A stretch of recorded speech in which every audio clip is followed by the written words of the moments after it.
This sniper waits on the roof of a nearby building during a mission to rescue a school bus amid a terrorist threat. The terrorist, wearing a bomb jacket, seizes a girl, but our sniper is still ordered by his commanding officer not to shoot yet. Seeing that the situation isn't improving, the sniper, known as Kim Seol-woo, disregards the orders and positions himself near the bus. As the terrorist threatens to detonate the bomb, Seol-woo aims his gun at him, finally pulling the trigger and shooting the terrorist in the forehead. Due to his disobedience, he is arrested under military law. However, he isn't concerned because seeing the hostages happy is all that matters to him. In the interrogation room, he surprises his superiors by tricking a lie detector. When asked about his age, he claims he's 400 years old. Much to the interrogator's surprise, the lie detector indicates it's true. This demonstrates Seol-woo's ability to control his body's reactions. Impressed by his rebellious attitude and stress management skills, his superiors, Dong-hyun and Deputy Director Jang Tae-ho, decide to recruit him as a ghost, a more deeply planted Black Ops agent with fake identities who operates discreetly. Soon, Seol-woo begins operating internationally, assuming various identities and completing numerous missions. Once, he finds himself in Budapest, posing as a professor. His target is one of his students, Anna, whom he addresses by her real last name during a lecture. Since nobody should know her real name, Seol-woo's action piques her interest. This sparks a love story that Seol-woo intentionally initiates to get closer to Anna. Over time, they fall deeply in love and become engaged. However, Seol-woo's true interest lies in Anna's father, a mafia boss, who was once in the secret police during Hungary's dictatorship. During a meeting, the mafia boss insults Seol-woo in Hungarian, assuming he doesn't understand the language. To his surprise, Seol-woo responds fluently in Hungarian, revealing more about himself than the boss realizes. Seol-woo then confidently states that they won't disclose anything to Anna because he doesn't want to hurt the person he loves. Saying this, he has put himself in a tight spot. Soon, the mafia boss's henchmen confront Seol-woo in an alley, and their intentions don't appear favorable. They taser him, and the next thing our hero knows, he's in a basement with his hands cuffed. Someone hands him a prison uniform, indicating that Seol-woo is to be sent to prison. Perhaps this was his plan all along, to leverage the mafia boss's influence to gain access to the prison. The mafia boss had to comply because Seol-woo possessed secrets from his past work. In prison, Seol-woo's true motive is revealed. He's here to aid his old acquaintance, Petrov, who knows him as K, in escaping the prison. Seol-woo crafts a makeshift small-scale explosive device and installs it in the prison's fuse box. Then, he starts fashioning the key to his cell door using a mold provided by Petrov. On the day of the planned escape, when the guard opens the food pass-through door, Seol-woo cleverly inserts a wet tissue paper into the lock area, preventing the door from locking. Later that night, a guard inadvertently triggers a wire, causing the explosive device in the fuse box to ignite. Consequently, the prison's power shuts down, leading to a blackout. Taking advantage of the darkness, Seol-woo opens the food pass-through door and unlocks his cell door with the key he made earlier. He then shoots a hook at Petrov's door and uses the attached wire to transport the key to him. With Seol-woo's help, Petrov finally frees himself from the cell. As the lights come back on, the inmates have limited time to escape. With guards in pursuit, the duo heads to the underground mine where inmates labor during the day. They hop into a mine cart and flee, with guards shooting at them. When more guards rush into the prison, the inmates seize the opportunity. Finding the area safe, they escape through the mine door and reach a nearby well, securing their getaway. Petrov is sent back to Russia, concluding the mission. Knowing that the wrath of a woman betrayed by her love is deadlier than a time bomb, Seol-woo chooses an unconventional method to end their relationship. He asks Anna to meet him outside in his car. As she approaches, Seol-woo sets the car on fire, faking his own death. With the mission accomplished, he throws his engagement ring into the river and flees the scene. Some days later, Seol-woo is vacationing at a hotel when a woman sits beside him, her back turned to him. He notices a number written on her back, but initially ignores it. However, when he sees the same number on his coaster, he realizes something is off. In his hotel room, the number appears on the window, but instead of being worried, Seol-woo is more irritated than anything else. Soon, there's a knock at the door, and it's revealed to be Seol-woo's senior, Dong-hyun, disguised as a poorly dressed room service attendant. Seol-woo had already anticipated this, as the number he had kept seeing was Dong-hyun's birthday. Seeing the numbers, he knew Dong-hyun was coming, and he was annoyed because his arrival meant the end of his vacation. It turns out that the National Intelligence Service has lost contact with one of their ghost agents, Agent Yoon. He was undercover at Songsan, a major South Korean industrial corporation, with no communication from him for a while. The NIS fears that Agent Yoon's cover may have been compromised. Concerned that there could be a mole within their ranks leaking information, the NIS decides to seek Seol-woo's assistance. Dong-hyun briefs Seol-woo about the missing ghost agent, explaining that the agent sent a text before disappearing. The last message mentions a particular cargo container that departed from Incheon on October 4th, carrying 3 specific wood carvings. The NIS is currently tracking the container, but for the time being, Seol-woo must return to South Korea. Upon his return, he discovers the whereabouts of the first wood carving, which the NIS traced to Russia in the secret safe of an arms dealer named Chairman Victor. Due to the formidable security measures in place, Dong-hyun warns that it won't be easy for Seol-woo to locate Victor's residence, let alone infiltrate it. Their only option to reach Victor is through the assistance of action star Woon Kwon. It happens that Victor, a devoted fan of Woon Kwon, has invited him to his secret birthday party. To accompany Woon Kwon to Russia, Seol-woo manages to secure a position as the actor's head of security. However, neither Woon Kwon nor his manager, Cha Do-ha, like him. This could be attributed to the way Seol-woo treats Woon Kwon. As a die-hard fan of the actor, Do-ha cannot tolerate anyone being harsh on him. One day, during a film shoot, Seol-woo notices a suspicious mechanic checking Woon Kwon's car, which he'll use for a drift stunt. Seol-woo's suspicions are confirmed when Woon Kwon informs his team via police radio that his brakes have failed and the steering is locked. Woon Kwon's security guard, Seol-woo, springs into action, commandeering a police car to rescue him. Concerned for her boss, Do-ha decides to join Seol-woo. Woon Kwon, unable to control his speeding vehicle, is pursued by Seol-woo. With each speed bump, Woon Kwon's anxiety mounts as memories of a past collision resurface. Do-ha holds on for dear life as Seol-woo navigates through traffic to catch up to Woon Kwon's car. When they finally reach Woon Kwon, neither vehicle can stop the other from accelerating at high speed. Both cars race towards construction barricades and signs signaling the end of the road. They crash through the barrier. As the end of the road approaches, Seol-woo accelerates past Woon Kwon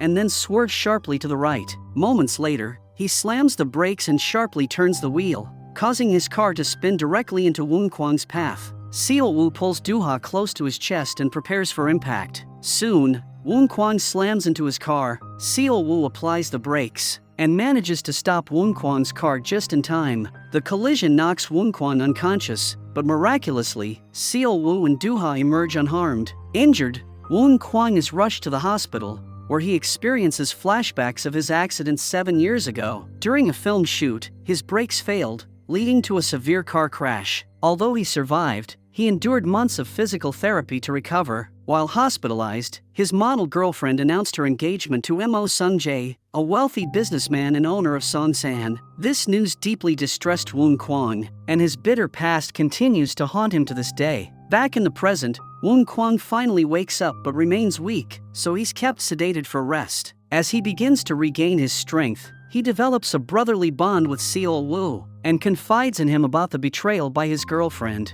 To attend Chairman Victor's birthday party, Woon Kwon, Seol-woo, and Do-ha fly to Russia, where Seol-woo plans to steal a wooden carving from the mansion. Upon arrival, Seol-woo receives a coin from his senior, Dong-hyun, who seems to be shadowing him. The trio reaches the mansion and has to pass through a walk-through metal detector. Everything goes smoothly until Seol-woo sets off the detector. Security checks his pockets and finds a coin inside. Since it poses no threat, Seol-woo is allowed to keep the coin, and the trio is escorted inside the mansion. Seol-woo begins executing his plan by opening the coin and attaching his spy gear to his body to provide Dong-hyun with a view of the surroundings and start mapping the building's layout. According to the plan, Seol-woo must act when the lights go out, and the cake is brought out during the 4-minute birthday song. During this time, he needs to retrieve the wood carving from the secret room. The coin also doubles as a USB, which Seol-woo will insert into the security system control box, so Dong-hyun can control it remotely. After some time, Chairman Victor calls Woon Kwon to take pictures with him in the secret room. Initially, only Woon Kwon is permitted entry, but the actor insists on bringing his bodyguard, stating that Seol-woo is more than just a bodyguard. He's like a brother to him. Seol Woo isn't pleased with this arrangement because it prevents him from hacking into the security system. Despite his objections, Woon Kwang insists on bringing him inside, and Chairman Victor grants permission. As they explore the secret room, Seol Woo notices one of the artifacts, the same wood carving they were searching for. While Chairman Victor showcases his collection of artifacts to his guests, Seol Woo contemplates his next move. A flashback reveals that Seol Woo had previously met Major Petrov of Russia, the same person he assisted in breaking out of prison. The military had also sought to apprehend Chairman Victor, but lacked concrete evidence to do so. Seol Woo promised to provide Petrov with the evidence in exchange for a simple blast of an EMP, capable of causing widespread damage to power lines, telecommunications, and electronic equipment. Back in the present day, upon receiving a signal from Dong Hyun, Major Petrov instructs his men to prepare the EMP drone. The drone is launched, and soon, its blast damages the power line, causing a power outage. Chairman Victor is angry and embarrassed in front of his guests. With the power expected to recover in 5 minutes, he decides to proceed with the cake-cutting ceremony, accompanied by the 4-minute-long birthday song. Seizing the opportunity, Seol Woo exits the ballroom and makes his way to the secret room. Along the way, he equips a lens to help him spot any enemies. Moving swiftly, he navigates the stairs until he reaches the secret room. Knocking out the guards, he enters the room and unlocks the vault, granting him access to the chamber where the artifacts are stored. Shattering the glass, Seol Woo retrieves the wooden carving, attaches his spy gear, and places it outside on a balcony. Using a drone, Dong Hyun successfully retrieves the wooden carving without getting detected by the guards. While descending the stairs, Seol Woo encounters some security guards. In the darkness, they fail to recognize him. With guards closing in from both sides, Seol Woo leaps from the hallway onto the stairs. Meanwhile, Doo-ha searches for Seol Woo. To avoid detection by the security guards, Seol Woo pulls Doo-ha close, pretending to be her partner and diverting attention away from himself. It leaves Doo-ha shocked, but the plan works as the security guards are unable to recognize him. Still shaken by the incident, Doo-ha questions Seol Woo's actions, but he dismisses it as a mistake and urges her to ignore it. As the lights come back on, Chairman Victor is informed by his guard about the EMP blast causing the outage and the robbery of the vault. Suspecting foul play, he urges the chairman to evacuate the building immediately. Suddenly, the party is interrupted by the sound of helicopters circling the venue, their dazzling lights blinding everyone inside. Soon after, hordes of Russian soldiers storm the mansion led by Major Petrov. While the military arrests Chairman Victor, Petrov exchanges a look with Seol Woo, who responds with a smile and a nod. The mission is successfully completed, and Seol Woo returns to South Korea. While examining the wooden carving, he discovers a hidden box within it. Upon opening it, he finds a key, but it appears to be incomplete. It dawns on them that they need 2 more pieces from the remaining 2 carvings to form a complete key. Dong Hyun reveals that the royal family of Thailand holds the second wooden carving, and they will soon send it to South Korea for auction. With the first key retrieved, the agents no longer require Woon Kwan's assistance. Seol Woo decides to end his role as a bodyguard, feeling relieved, because unlike his previous work chasing criminals and fighting bad guys, this time, he was tasked with babysitting an older man, something he didn't appreciate. Initially, Seol Woo considers parting ways with Woon Kwan by faking his death. However, Dong Hyun makes him realize that news of his death will be broadcast, exposing his identity. Left with no other option, Seol Woo decides to act rudely towards the team to upset them so they don't raise questions about his departure. His first move is to deliberately sit in Wang Kyung's chair to provoke him. When questioned about it, Seol Woo grumpily responds that he's tired. Surprisingly, Woon Kwang understands his behavior, acknowledging that people sometimes act like this when exhausted. Seol Woo kicks the chair and leaves, leaving everyone surprised by his sudden change in behavior. After the shoot, Seol Woo tries to annoy Woon Kwang by refusing to open the car door for him. Despite Seol Woo's deliberate disregard, Woon Kwang remains calm, realizing that his bodyguard may need time to recharge. When nothing seems to be effective, Seol Woo decides to resign from the job. Despite Woon Kwang's attempts to dissuade him, even offering him a week's vacation, Seol Woo coldly rejects the offer and leaves. When Doo-ha learns about Seol Woo's decision to leave, she decides to speak with him. Believing that he's departing because she didn't reciprocate his affection, she apologizes, expressing her concern about him getting hurt in a one-sided relationship. Seol Woo's expression turns cold, and he begins insulting Do-ha, stating that he's not interested in women like her who are easy, simple, extreme, and make decisions without consulting others. He clarifies that whatever happened at the party was merely out of curiosity, and Do-ha is not the reason why he's leaving the job.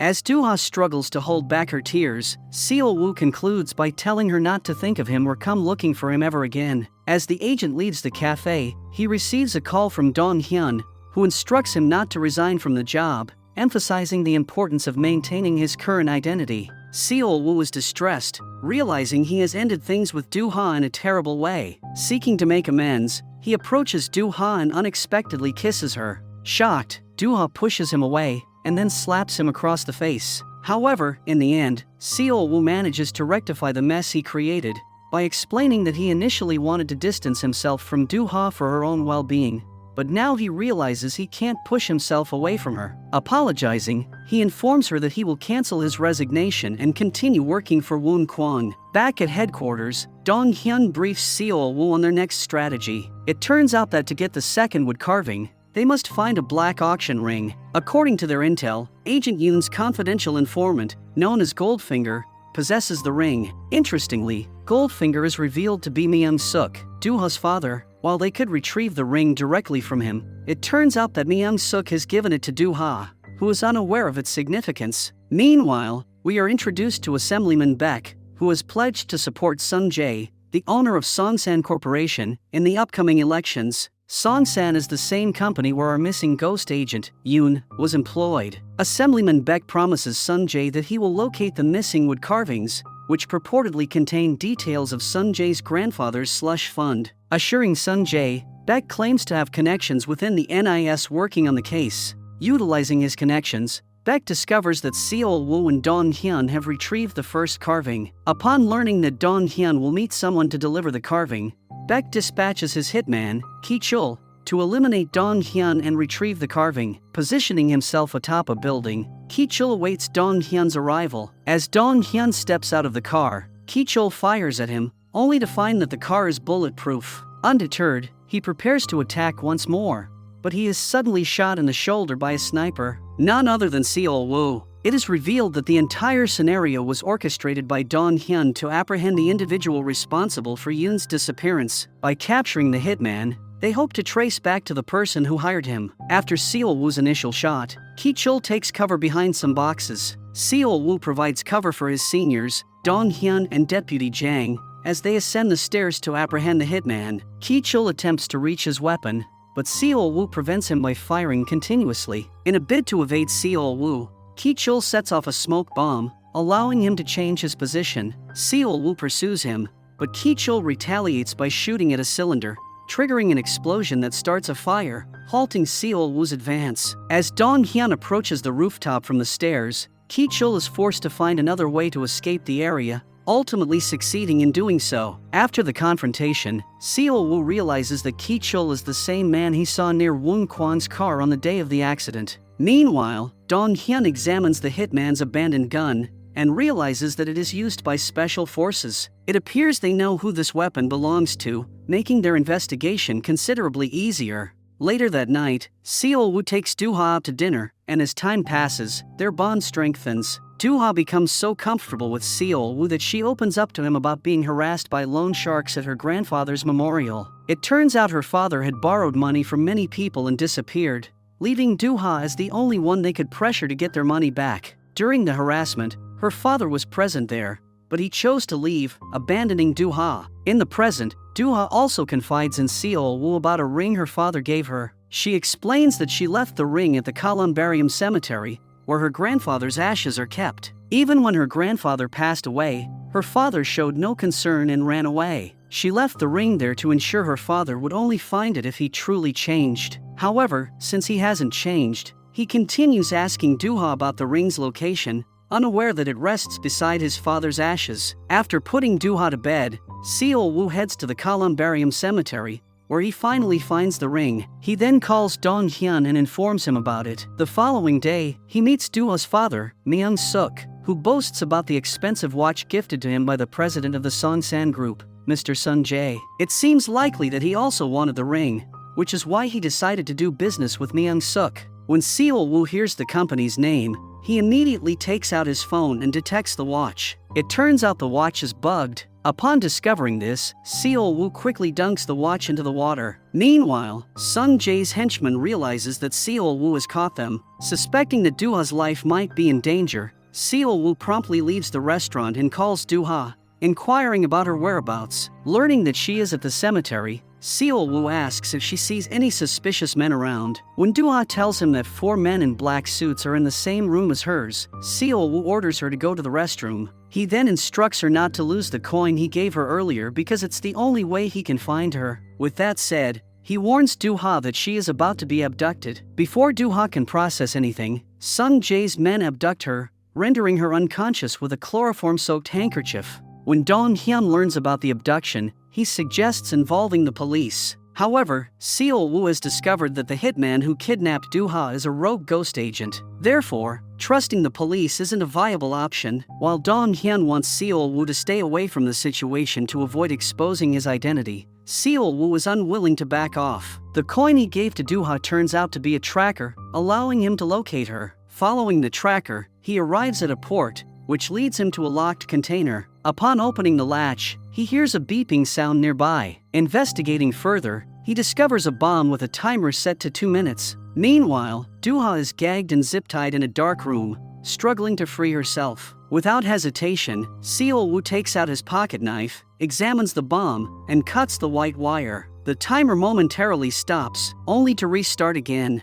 Meanwhile, Doo-ha struggles to free herself, but her efforts are in vain. With only 10 seconds left, Seol Woo is still torn between which wire to cut. After careful consideration, he cuts the red wire, stopping the timer and disarming the bomb. As Seol Woo enters the container, he finds no one but a laptop live streaming Doo-ha from another location. Next to the laptop, he discovers the coin tracker, indicating that the abductors set a trap for him. Just then, Seol Woo receives a call from Ki-chul, who threatens to kill Doo-ha if Seol Woo fails to deliver the wood carving in the ring. Infuriated, Seol Woo shoots the laptop multiple times, venting out his frustration. At that moment, the SWAT team arrives, pointing their guns at Seol Woo, mistaking him for the abductor. Before they can fire, Dong Hyun arrives just in time, informing them that Seol Woo is one of them. As the SWAT team secures the premises, Seol Woo discreetly retrieves a part of the bomb to gather more information about it. Without wasting time, he reaches out to an old friend and asks about the bomb. Upon seeing the small cylindrical object, the man informs Seol Woo that Russia's first counterterrorism unit, the Alpha Group, uses such devices. He believes this type of weapon can only be sold by one person, a former master sergeant named Choi. Although the sergeant is no longer active, he now runs a junkyard and deals in arms illegally. With a referral from his friend, Seol Woo heads to the junkyard. However, when Sergeant Choi learns that Seol Woo is inquiring about the bomb and is not there to purchase weapons, he immediately refuses to help him. With a signal to his men, he instructs them to kick Seol Woo out of the junkyard. Moving quickly, our undercover agent strikes Choi in the face. Then, he aims his gun at him, demanding answers. When Choi refuses to talk, Seol Woo fires a shot into the ground, proving his threats are serious. Left with no choice, Choi confesses that he sold the bomb to a Black Ops agent named Ki-chul Co. He also reveals that Ki-chul is affiliated with the Beck Infantry, and only Congressman Beck, the head of the Beck Infantry, knows more about it. Afterwards, Seol Woo briefs Dong Hyun on the situation. He proposes capturing Congressman Beck is necessary to locate Ki-chul's hideout. Dong Hyun explains that they're unable to take action against Congressman Beck without evidence. It's then that Seol Woo pulls out his recording pen and formally resigns from NIS, declaring that all his future actions are independent of his NIS affiliation. As he heads out to rescue Doo-ha, all he can think about is the time he spent with her. Upon reaching Beck's office, he first subdues the guards, and then turns his attention to Beck himself. Despite the guards' attempts to attack him, Seol Woo effortlessly dispatches them before aiming his gun at Beck, warning him not to move. With a gun pointed at his head, Congressman Beck has no choice but to answer Seol Woo's question about Ki-chul's hideout. Meanwhile, Ki-chul contacts Seol Woo once more and orders him to bring the ring and the wood carving. threatening dire consequences if he refuses. As Seol-woo returns home to gather some belongings, he discovers someone there. Initially, he holds the man at gunpoint but soon realizes it's Woon Kwang. Woon Kwang explains that Doo-ha called him and informed him about her abduction. Now, he wants answers about the situation. Seol-woo finally confesses that he's a secret agent with NIS. In response, Woon Kwang punches him hard for deceiving them, then focuses on rescuing Doo-ha. He suggests involving other agents, but Seol-woo refuses, saying they can't trust NIS. Determined to rescue Doo-ha alone, Seol-woo declines, but Woon Kwang insists on accompanying him. He reveals his expertise as a reconnaissance sergeant with 8 degrees in martial arts, offering to aid Seol-woo in the rescue mission. Without delay, the duo reaches the hideout. Seol-woo deploys a bug camera from the van, providing them with the location of the man and Doo-ha. While Seol-woo focuses on rescuing Doo-ha, Woon Kwang takes on the man at the front gate to stall them. Initially, he pretends to negotiate the exchange of the ring and wood carving for Doo-ha. To buy time, he hands over the ring first, insisting on seeing Doo-ha before proceeding. Then, he surprises the goons by using pepper spray to blind them, before seizing the ring. A scuffle ensues, with Woon Kwang demonstrating some combat skills. Meanwhile, Seol-woo smashes a window and enters the hideout heroically. A shootout erupts between Seol-woo and Ki-chul, both skilled ghost agents. Despite Ki-chul's gunfire, Seol-woo manages to dodge the bullets. Amid the confrontation, Seol-woo manages to knock Ki-chul to the ground, but Ki-chul, being armed, fires at him. Seol-woo narrowly avoids the bullet, frightening Doo-ha. As the fight persists, both agents aim their guns at each other. They shoot simultaneously, only to realize their magazines are empty. Ki-chul retrieves a knife while Seol-woo uses his empty gun for defense. Seol-woo not only fights with Ki-chul, but also with other thugs who threaten Doo-ha's life. During the skirmish, Ki-chul slashes Seol-woo's stomach, causing him to bleed. Despite the pain, Seol-woo persists until he holds a knife at Ki-chul's throat, ending the fight. However, Doo-ha intervenes, preventing Seol-woo from killing Ki-chul and leading him to spare the man's life. Meanwhile, Woon Kwang appears to be overwhelmed by the goons. He puts up a strong fight, but it becomes apparent that he's struggling to hold them off. Just as the situation looks dire, Seol-woo arrives just in time,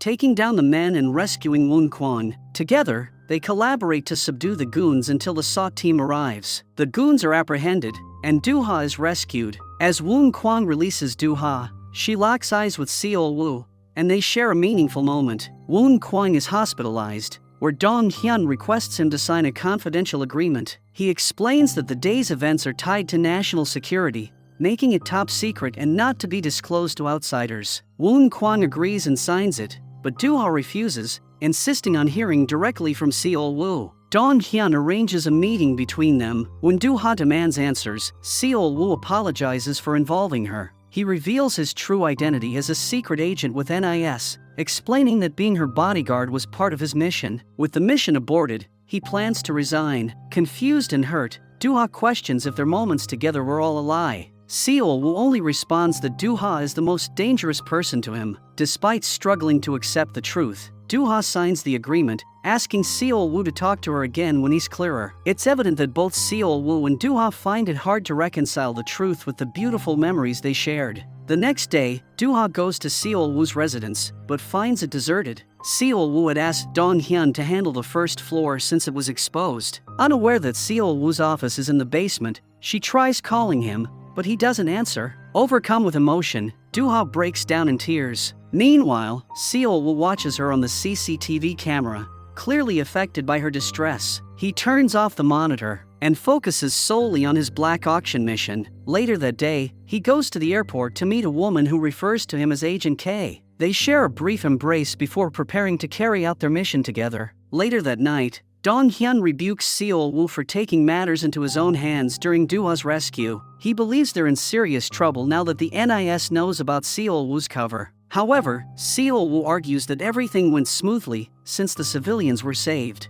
and the ring and wooden carving were unharmed. Meanwhile, with Ki-chul in custody, Sung-ji decides to distance himself from him, a decision supported by Congressman Beck. Sung Ji plans to employ his grandfather's strategy to resolve the situation. Although Baek worries about the company's reputation, Sung Ji proposes a solution. Baek must become mayor and president to restore their position. The next development unfolds rapidly. Department head Jang is abruptly dismissed, with his special activities fund frozen, while Dong Hyun is arrested for corruption and abuse of authority. Simultaneously, Doo-ha's father, Mr. Myung-suk, is taken into custody for the murder of Black Ops agent Robert Yoon, who was investigating Songsan's corporation. It's evident that Assemblyman Baek orchestrated these events. Meanwhile, Ki-chul is escorted to his cell by 2 police officers. However, when the elevator doors reopen, staff members are stunned to find the officers unconscious and Ki-chul missing. With department head Jang stripped of his authority,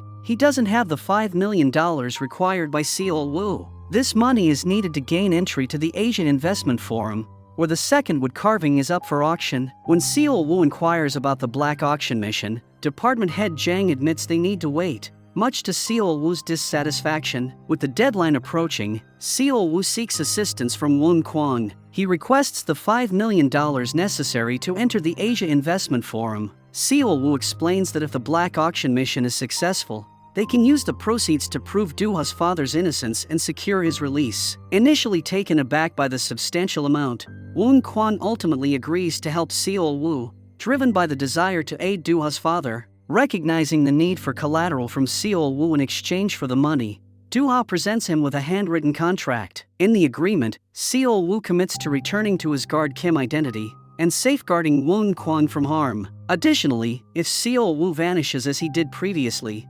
Doo-ha reserves the right to post his photo online and expose his true identity to the world. On the day of the event, an elderly man accompanied by the same woman Seol-woo was seen with earlier arrives at the venue. They meet Chairman Yamato, who owns a rival company of Songsan's, and is sent by Sung Jae to purchase the wooden carving. The pair proceeds to the reception area, where the black auction ring is scanned, and the elderly man is provided with a black auction box and keys to their suite. Upon reaching the hotel room, the elderly man removes his mask, revealing Seol-woo underneath. Thanks to Seol-woo's efforts in securing entry to the Asian Investment Forum, Woon Kwang is able to participate in the bidding for the wood carving. Finally, the wood carving is up for bidding. Despite continuous counter-offers from Chairman Yamato, Woon Kwang ultimately places the final bid of 1 billion won. However, it becomes evident that he doesn't have more than that amount. To prevent Chairman Yamato from making another counteroffer, Doo-ha approaches his table, holding a small device capable of instantly freezing all electronics within a 1-meter radius. She buys herself some time by inquiring about the ongoing bidding. When the guards attempt to escort her back to her seat,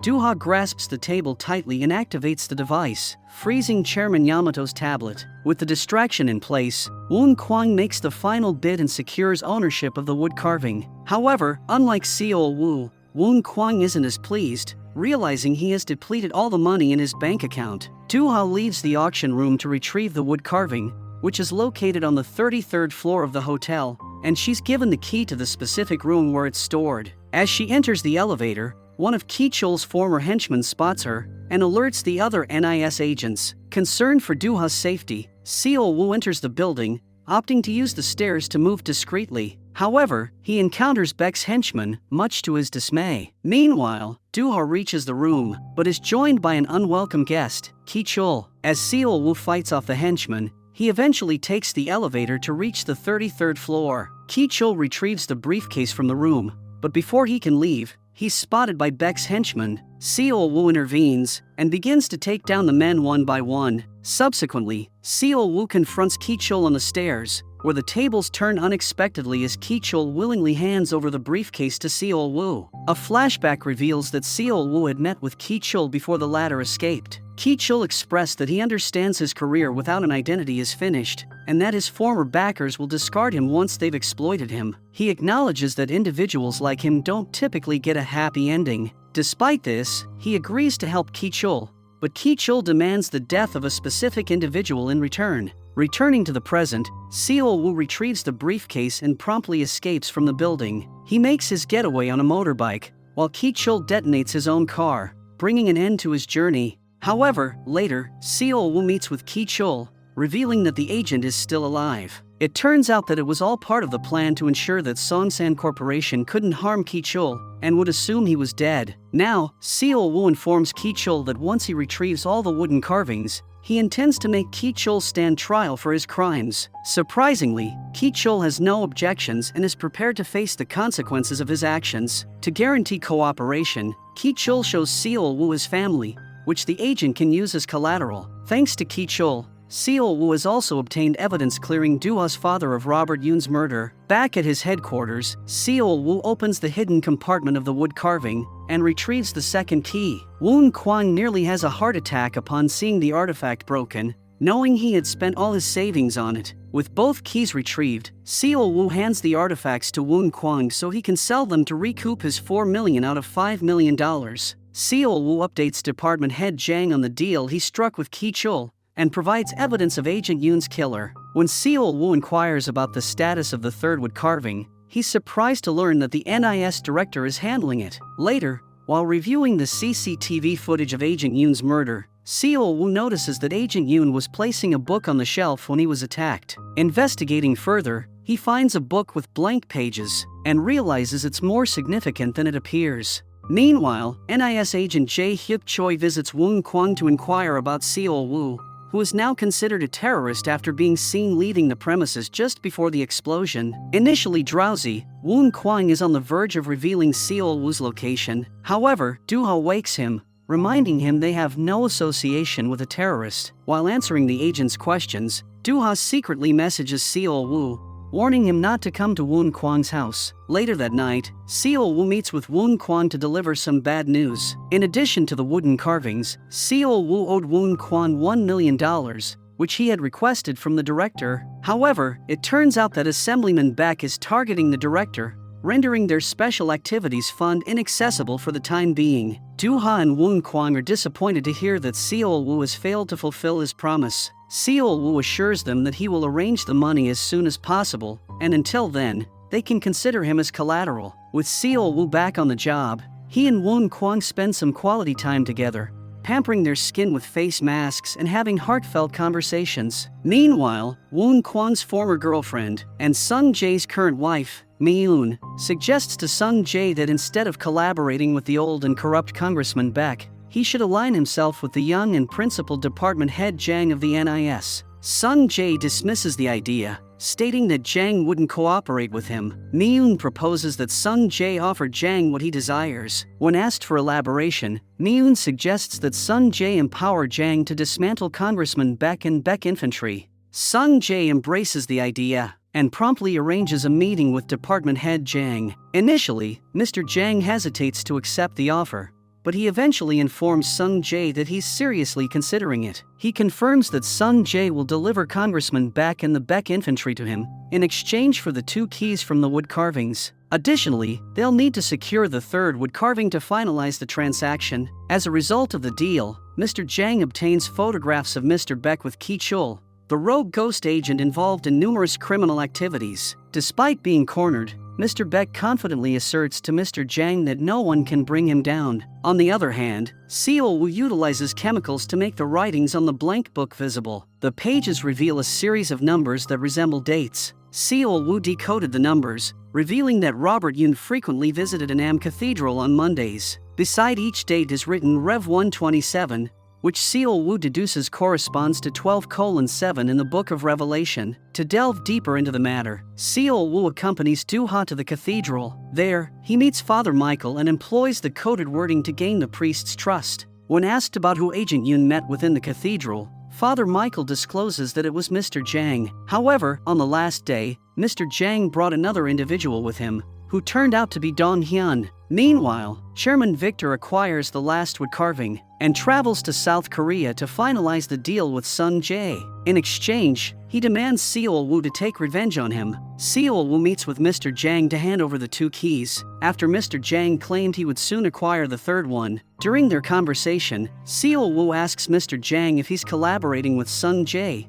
to which Mr. Jang retorts that if he were, why would he bring him the keys? Seol Woo explains that it's the fastest way to obtain the third key. Just as Seol Woo questions Mr. Jang's allegiance, a convoy of cars surrounds them. Seol Woo is determined not to let anyone disrupt his mission easily, but Mr. Jang shoots him in the stomach. As a result, Seol Woo falls into the river, bleeding heavily from his wound. The fond memories of Doo-ha drive Seol Woo to fight for his life, and he opens his eyes, swimming to the shore. Seeking aid for his wound, he turns to Ki-chul and asks for assistance. Ki-chul questions why Seol Woo trusts him, as he could easily kill Seol Woo and be free. Seol Woo explains that he cannot do this, as he seeks revenge on his handlers who abandoned him in prison. As Ki-chul removes the bullet, he reveals that it missed any vital organs or bones, making the injury easy to treat. Seol Woo realizes that it wasn't just luck. Mr. Jang deliberately shot him away from vital areas, indicating that he didn't want Seol Woo dead but rather wanted him to vanish. Meanwhile, Chairman Victor and Sung Jae receive a call from their henchmen, informing them of Seol Woo's supposed murder. Both are pleased to hear the news. According to the deal, Dong Hyun is released from jail. When he inquires about the woodcarving mission, Mr. Jang informs him that it is concluded, and that he will personally handle the acquisition of the third woodcarving. When Dong Hyun asks about Seol Woo's whereabouts, Mr. Jang claims he has gone on vacation. Suspicious of Mr. Jang's claims, Dong Hyun follows him to the Songsun Corporation office. There, Mr. Jang meets with Sung Jae to obtain the third key. With all three keys in hand, he combines them to create one key. By deciphering small holes in the keys, Mr. Jang decodes them into numbers and obtains the coordinates of the slush fund's location, which happens to be the Songsan product warehouse. On the other hand, Dong Hyun poses as a janitor and discreetly shoots a tracker at Sung Jae's car to keep track of his location. Mr. Jang and Sung Jae arrive at the product warehouse and successfully unlock the door, revealing billions of won, expensive artifacts, paintings, and, most importantly, the dirty videotape records left by Sung Jae's grandfather. However, some records, likely those containing Assemblyman Beck's incriminating information, are missing. Suddenly, Dong Hyun appears at the location with a confiscation warrant. Both Mr. Jang and Sung Jae are taken to the prosecutor's office for interrogation. Dong Hyun is confident that Sung Jae won't get away this time. However, his wife proves him wrong by presenting a project plan between the NIS and Songsun Corporation. She reveals that Songsun was supposed to provide the NIS with tapes related to the slush fund that Chairman Mo set up, and the slush fund was intended to be donated to society. Her evidence from the project plan successfully refutes the accusations, leaving Dong Hyun with no choice but to dismiss the case. On the other hand, Seol Woo returns to his not-so-secret hideout, where Doo-ha takes care of him. While rereading the book left by Agent Yoon, Seol Woo discovers another clue which reads, "If it is in the Lord's will, he will lead you to the right path." The path is in the Word. Realizing that the next clue regarding the tapes of Congressman Beck might be in the slush fund storage room, Seol Woo visits the location with Dong Hyun and begins searching through the items. There, he comes across a painting that accurately depicts the Bible verse found in Yoon's book. Seol Woo cuts the sides of the painting and removes the canvas, revealing a floor plan of the Songsun office. The VIP lounge on the 58th floor stands out, marked with diagrams of the keys. Without delay, Seol Woo sneaks into the building and begins scanning the area. However, the scanning fails due to radio interference. Just then, someone enters the lounge, who is revealed to be Myun. When Myun asks what he's doing there, Seol Woo responds that he's searching for Chairman Beck's missing tapes, as instructed by Agent Yoon. During their conversation, he refers to Myun as a fellow ghost agent, and Myun doesn't seem to deny it. It's revealed that Mr. Jang enlisted Myun's help planting Seol Woo as Woon Kwan's bodyguard. In the present, it's disclosed that Agent Yoon was indeed Myun's handler, and was the one who gave her the opportunity to leave acting and assist him in bringing down the Songsun group by initiating a relationship with Sung Jae. This is why she married Sung Jae and left her true love, Woon Kwan. While conversing with Seol Woo, Myun also reveals that not only did the tapes disappear, but also the information on the first-generation ghost agents. This was what Agent Yoon was searching for until the end. To assist Seol Woo with the case, Myun provides him with Chairman Mo's will, which is enclosed in an envelope adorned with a dragon design. Seol Woo delves into Chairman Mo's will, a concise document that reads, "One with power desiring money will fail, and one with money desiring power will die. Everything, excluding myself, goes to my grandson Mo Sung Jae." After examining the paper and finding nothing unusual, Seol Woo recalls Father Michael's words about the path being in the Word. Upon seeing Chairman Mo's portrait in the VIP lounge, something clicks for Seol Woo. He heads to the office and focuses on the portrait, believing that the phrase "excluding me" in Chairman Mo's will indicates there's something behind his picture that he didn't want to give Sung Jae without him decoding the riddle and understanding the business. As Seo Woo removes the portrait, a safe is revealed, with 3 keyholes, all of which can be opened by the 3 keys Seo Woo already possesses. Seo Woo opens the safe and discovers the missing videotapes, along with documents regarding the first-generation ghost agents. He delivers the contents of the safe to Dong Hyun and requests him to investigate the significance of the dragon design. Feeling satisfied with completing the mission, Seo Woo visits Do-ha, but his mood changes when he receives a call. His expression darkens as he sees the caller's identity, and his demeanor turns horrified as he answers the call. Meanwhile, Dong Hyun calls Director M of the NIS and informs him about the tapes and the information on ghost agents. Director M orders him to deliver the bag to the black car across the road. As Dong Hyun is crossing the road, he gets hit by a truck. Upon hearing the news of the accident, Mr. Jang immediately rushes to the hospital and learns that Dong Hyun's condition is critical. Mr. Jang then contacts Seo Woo, who is already carrying out his investigation at the accident scene. Visible tire marks on the road suggest that the driver deliberately accelerated in an attempt to kill Dong Hyun. This realization dawns on the duo that it wasn't an accident but a deliberate murder. Meanwhile, Director M opens a case on his desk, revealing a rifle adorned with a dragon carving. It's revealed that the gun was a gift from Chairman Mo to Director M. This revelation exposes the truth that Director M is indeed the mole. He had collaborated with the Songsun Corporation from the beginning, and was also responsible for blowing Agent Yoon's cover. While Seo Woo is in his office, his mind is consumed by memories of the time he spent with Dong Hyun. Unable to accept the reality of his best friend's impending death, Seo Woo breaks down into tears. On the other hand, Director M meets with Sung Jae and expresses his ambition to fill the political vacuum left by Assemblyman Baek. It's also disclosed that the tapes contain evidence of Director M's illicit activities during his tenure as a ghost agent. Director M then pledges to eliminate Seo Woo and eradicate the remaining threat he poses. Meanwhile, Seo Woo isn't prepared to give up without a fight. Upon discovering that Director M is the mole, he tries to take him and Sung Jae out, but Woon Kwang intervenes. He warns Seo Woo that if he goes through with it, the villains will be seen as martyrs, while Seo Woo will be labeled a terrorist. Later, the trio devises a new plan to expose Sung Jae and Director M. Sung Jae is invited to discuss his scholarship program on a live show. However, with Do-ha's assistance, the show's host is given a coffee mixed with a laxative, preventing him from attending the show. Woon Kwang steps in to offer himself as the replacement host, and since the show is live, the director is unable to cancel it. With Sung Jae unable to raise objections, the director reluctantly agrees to have Woon Kwang host the show. As the show begins, Seo Woo, disguised as a worker, discreetly attaches a microphone to Sung Jae's coat. He then reveals to Sung Jae that the microphone is rigged with an explosive device that detonates if a remote button is pressed. Sung Jae is given a chance to avoid this fate by answering the questions truthfully. The show begins, and Woon Kwang wastes no time in asking Sung Jae why he attempted to kill him twice. As evidence, he plays an audio recording of Sung Jae's right-hand man ordering the assassination. Sung Jae denies the accusations, claiming ignorance about his subordinates' actions. Meanwhile, Director M sits in Sung Jae's office when he receives a call from Seo Woo. Seo Woo warns him that if he hangs up the phone, the bomb under the table will detonate. Back at the show,